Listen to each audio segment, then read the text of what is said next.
Yes, my name is Wayne, and I'm a taxi operator for about 13 years.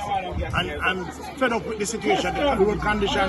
Besides, we have to be sighting.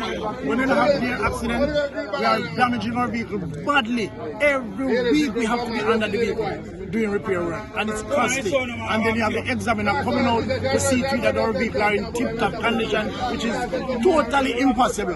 Right? I will tell that. The councillor, we're not seeing her. Him, MP, we are not seeing her. And we tear the promises. We are told over 6 years ago that this road will be resurfaced, should be on the books for resurfacing, and up to this day we can't see anything like that. So we just want them, just come and do what them do, or else we not going to stop. Because this is the only way. Strange enough, as we're saying to the police this morning, peaceful demonstration only work with workplace.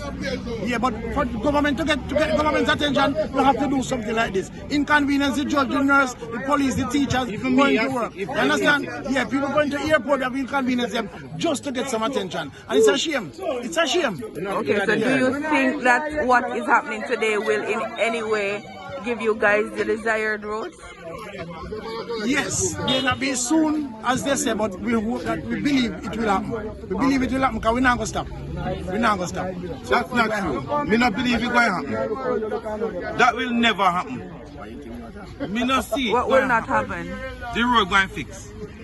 A 6th time now we block this road and it never fix. 6 times. So you believe that what is happening today is just in vain? Just in vain.